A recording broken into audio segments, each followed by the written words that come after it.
So in this video, outspoken political analyst Moeletsi Mbeki is actually outlining the fact that South Africans, white, black, colored Indians, have to really let go of historical baggages for the country to move forward. Let's listen to how he breaks down the problem going on right now between the ANC and the DA in the Gauteng province. And I'll be back for some really interesting analysis on what he calls the ANC's 7 sins that it had committed in the political history of South Africa, and if the government of national unity is able to survive or repair the effects of these sins on South Africa's economy. Can you just share your views on the current impasse and talks between the DA and ANC on the formation of government in Gauteng? Well, I've been listening to the DA side of the story, and I must say, according to the statement of intent, I think they are correct that there has to be proportionality in the allocations of seats. I don't quite understand why the Gauteng ANC is thinking otherwise. But then we also have to hear their side of the story. Of their thinking. We've had the DA side of the story, so it's a bit difficult to have an opinion until we hear the ANC side of the story. We engaged the ANC a bit earlier on, speaking to the spokesperson of the political party in Gauteng, who stated very little, honestly. He just basically stated that it must be made clear that they're not in a coalition with the Democratic Alliance. He was not able to commit as to whether there will be an announcement of the cabinet, but also he has stated that they would not be bullied by the Democratic Alliance. So for them, it seems at the very least what we're seeing here is, as Helen Zille would phrase it, a chasm, that there is a fundamental difference between the two political parties, and one wonders if they actually will be able to find each other. Well, you know, just listening to the DA side of the story, I think there are lots of emotional baggage, let me put it that way, that is bedeviling the discussions between the DA and the ANC in Gauteng, which was precisely the point which I was trying to say, is that, you know, we have lots of baggages in our, after, you know, nearly 400 years of colonialism, and we have to learn to offload these baggages. They are inferiority complexes, they are superiority complexes, there are people who feel that they are being taken advantage of, and so on and so forth, which may or may not be true, but because of our history, our long history of, for example, the black people being taken advantage of, they are understandably very sensitive about those kinds of issues. So you have to go slowly. I heard Helen Zille saying that, you know, these things have to, in other countries, in European countries, I think she was saying, they take months to negotiate. And in a society like ours, which is very brittle, which very brittly emotions, you have to allow more time so that there is trust builds up between these negotiating partners. Mr. Mbeki, you say there's historical baggage. Some say there's baggage from the past 30 years of an ANC that was governing. The DA is accusing the ANC of not accepting that they've lost power. They say they cannot dictate terms anymore or use phrases such as, we're inviting you into the government of provincial unity, because essentially the Democratic Alliance is of the view that they'll be co-opted into some sort of a governing structure of the ANC if they allow them to continue to even use phrases such as those that you are being invited. Yes, you see, that's why I'm saying, you know, after so many hundreds of years of abuse, the language itself carries a lot of meaning. One word which is used innocently by one side is interpreted as being a huge insult by another side.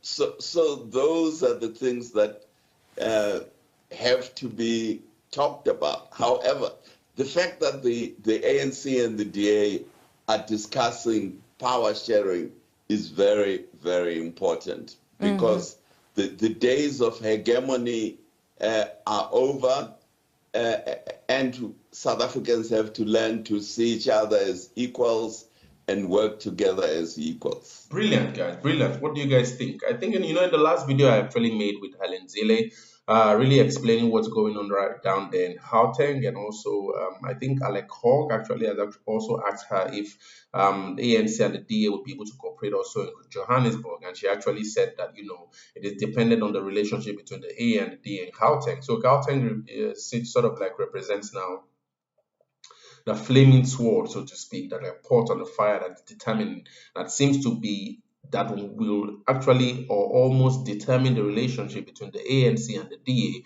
in the government of provincial unity. Although the government of national unity works perfectly well at the national level in terms of what has been agreed, the positions that have actually been agreed and received by the DA, at the national level, but there's still this much dissonance at the provincial level, to which we're not yet sure. But here we see that Moeletsi Mbeki is actually ascribing some of those frictions as results of historical baggages that are actually bringing forth emotions into what should be smooth political processes that actually should help South Africa move forward as it tries to operate this new government of national unity. So I think it's a really interesting one. We've always known that South Africa is actually a really sensitive politically sensitive climate, you see, and has lots of these historical issues that actually tend to govern how politics is actually run in South Africa, and how it actually governs how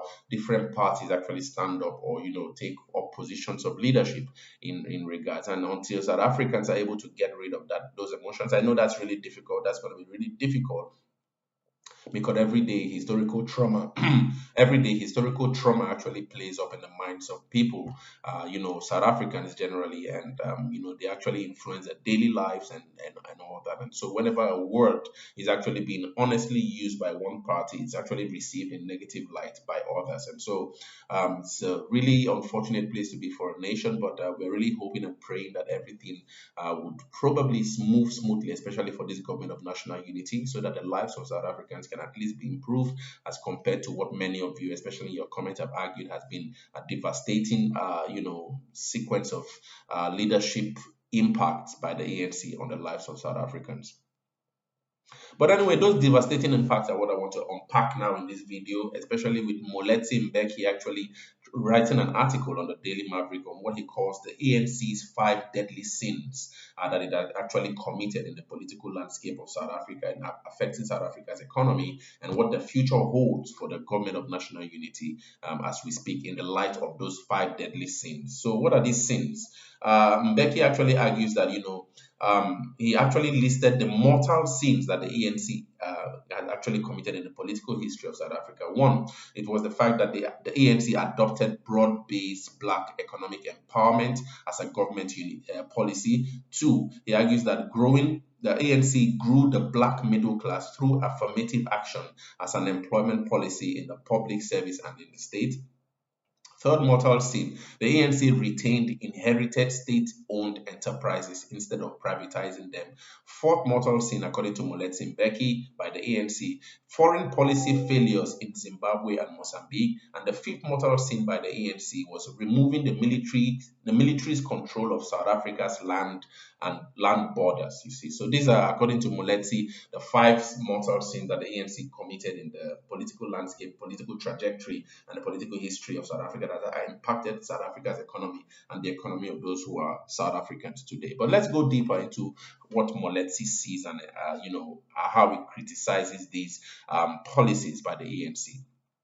The first mortal sin, according to Moeletsi Mbeki, is the BBBEE, which is broad-based black economic empowerment as a government policy. Moeletsi argues that this is a cardinal sin by the ANC, and he argues that some of the fallacious policies implemented by the ANC include the BBBEE and affirmative action. He says that they have broadened the black middle class, but have alienated all other races and led to a stagnation of the economy. According to He also argues that these two policies actually also created a black middle class using affirmative action policies by creating jobs and perks in the state and offering early severance packages to whites who were in the public sector. He now says that those who took up those jobs did not have the capacity or skills to run those departments that they were now in charge of. So he says that you see this when things are falling apart in the public sector. The classic example of this failure is in the municipalities. Many in this country, that's in South Africa, are on the verge of collapse. That's many municipalities in South Africa are on the verge of collapse, and others have already collapsed and cannot deliver their services as a result of this BB, broad-based Black economic empowerment and affirmative action as policies of the ANC. He also goes on to argue that, the ANC could still have created the black middle class by making available opportunities for them to be productive industrialists, farmers, artisans, and small business owners who would build the country and create wealth at the same time. Now, he also says that the current forms of broad-based black economic empowerment and affirmative action, they actually confirm the stereotype that blacks are inferior to whites and that they cannot create wealth on their own, and thus they need white handouts to survive. So this is according to Moeletsi Mbeki, really powerful. He says that the second mortal sin by the ANC is that affirmative action was now taken as an employment policy in the state. All right. He argues that although the private sector was correct to implement broad-based black economic empowerment, it has had a catastrophic effect on as a state policy. He says that businesses now cannot do what it wants within the law, and of course, but it does not have the mandate of nation building. As a ruling party, the ANC had the role of nation building. Instead, it adopted policies that benefited only the African elite and alienated everyone else, including the poor blacks, the whites, the coloreds, and the Indians. Now, he says that about 40% of colored voters voted for the ANC in the first democratic elections, and 19% of Indians also voted for the ANC. Now, he argues that now less than 4% of colored voters now vote for the ANC because of broad-based black economic empowerment and other policies that discriminate against coloreds and Indians. So, in other words, the ANC actually has shot itself in the leg by this broad-based black economic empowerment policy, which it actually enacted, and also affirmative action. So these are one of the explanations probably that actually led to a fall of 17% of its support base, in this election, that actually brought it now to 40% of the electorate, and forming a sort of like, although still a majority in the GNU, but actually a deep fall. Anyway, Moeletsi argues that, the whites didn't care because they have never voted for the ANC. But these other racial groups felt betrayed because they were discriminated against during apartheid, and now the new government policy by the ANC also discriminated against them. So he says that the most discriminated against group in South Africa is the colored community, that the community Gauteng Mackenzie's PA party actually strives for. He says that the colored community were uprooted from their countries in Africa and Asia to come to South Africa to endure 200 years of slavery. Now their living standards, he says that their living standards now have not improved much from the time when they were under slavery. And broad-based black economic empowerment and affirmative action discriminate against them and discriminate against Indians and whites, all right? So Moeletsi Mbeki speaks about a parasitic black middle class. Mbeki says that he believes that the ANC has crippled the country's economic advancement by creating a black middle class that is dependent on the state and public service perks for its subsistence or prosperity, right? It argues that the ANC is a party that benefits the black middle class. And this is the same argument that Julius Malema argues. Julius Malema argues that he has formed the EFF as a party for the black middle class. Now, the ANC as well, has captured really perfectly by Moeletsi Mbeki, that the ANC is also a party that propagates policies to promote the black middle class. So it's really interesting, how the poor blacks, poor whites, poor Indians have been neglected, and the black middle class have actually held probably the bulk of, most of the benefits of the policies of the ANC over these 30 years. He argues that the ANC did this by offering early severance packages to white civil servants at the dawn of democracy and replacing these whites with blacks. Let's go back again. So we understand. It says that the ANC is a party that benefits the black middle class. It has done this by offering early severance packages to white civil servants at the dawn of democracy and replacing these whites now with blacks. All right. So it says that this black middle class, they don't produce anything, yet they pay themselves huge salaries and other perks. The South African public servants are the highest paid in the world as a percentage of GDP. In South Africa, as of November 2023, there were 55,000 civil servants who were earning more than 1 million rand. This is the highest in the Organization of the Economic Cooperation and Development (OECD) countries. These are people who have a parasitic relationship with the state, wherein they get huge salaries for doing absolutely nothing. This is according to Moeletsi Mbeki. And Moeletsi Mbeki is also adding that, state taxes. It states that the state taxes the private sector and mineral companies to deliver that tax, right, to public servants. So this is the way a lot of public servants in South Africa actually earn, to the effect that, being a civil servant in South Africa seems to be a really lucrative profession because of this parasitic relationship these guys have with the state, according to Moeletsi Mbeki's analysis here. So anyway, the third mortal sin, according to Moeletsi Mbeki, that the ANC has committed in the political trajectory of South Africa is actually the fact that it retained state-owned enterprises instead of privatizing them. Moeletsi believes that for all intents and purposes, the ANC was not ready to govern South Africa and its complex economy when it took over power in 1994. As it once took over, it repeated a number of mistakes committed by post-independence countries in the north. Moeletsi maintains that the ANC should have privatized most of its more than 700 state-owned enterprises, which it inherited from the apartheid regime. And this is one of the positions Rob Hersov actually has. Rob Hersov actually speaks about how the private sector would have handled most of the state properties, state companies perfectly well, rather than having them, to the states. It says that Moeletsi goes on to argue that Sasol, right? Sasol was privatized just before the ANC took over. It is now a cutting-edge global energy company with factories, service stations, and other facilities in South Africa, Canada, Gabon, Mozambique, Australia, and 27 other countries. He also goes on to say that Telkom is also performing greatly after it was partly privatized. So, in other words, he argues that all vital state-owned companies that the ANC retained under the state are failing. Eskom, Transnet, Prasa, Denel, and the South African Post Office are the most scandalous failures. He argues that also that Post Bank would be at the center of this turnaround strategy.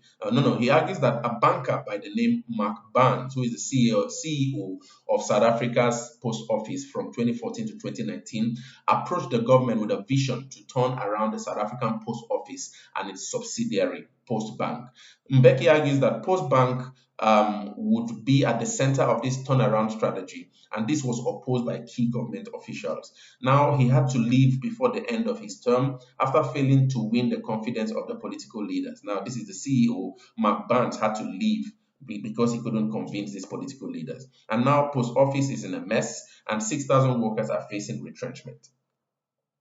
Moeletsi also argues that when the ANC took over, it should have protected the local manufacturers against foreign competition before opening up the country. As a result of this deindustrialization and other disastrous economic choices, there was a bloodbath of job losses in the manufacturing, mining, textiles, steel, and other sectors of the economy. The unemployment rate and associated poverty is higher in townships and black areas in general, and this is because the black population is 80% of the population of South Africa and is a great majority of blue-collar workers. The ANC government policy that have led to the deindustrialization of the economy have created unemployment among these blue-collar workers who are mostly black and they live in the townships and in former homelands. He goes on to say that for the past 15 years, the South African economy has been going backwards, and this has been largely due to the underperformance of state-owned enterprises, Eskom and Transnet, both of which have been major obstacles to the growth of the economy. Eskom cannot provide an uninterruptible power supply of power to the growth for the growth of the economy, and that South Africa is not able to export its minerals and its goods to international markets because of problems a lot of problems which are overwhelming Transnet. In terms of investment boycott, Mbeki says that business has been holding back on investments which would otherwise create jobs, and as a result of as a result of inefficiencies. Mbeki argues that business controls more than 75% of South Africa's economy, and it created most of the jobs in South Africa, and produces the food South Africans eat and builds the houses South Africans live in. But business is handicapped from growing by the underperformance of state enterprises, and that state also taxes the profits of businesses, which business needs to reinvest in order to grow the economy. Now, that tax is used by the government to promote private household consumption, such as social grants and government consumption. So the BE, for example, is actually taken from from what has actually been taken from the taxes on business to support those the social grants, so to speak. And also, Mbeki argues that a significant part of the household and government consumption comprises imported products like Scotch whiskey products which are not made in South Africa. Now, in terms of the scaremongering or around white monopoly capital, Mbeki argues that the term white monopoly capital became part of South Africa's lexicography during the era of President Jacob Zuma, and it polarized people along racial lines. We see that Julius Malema uses this term a lot.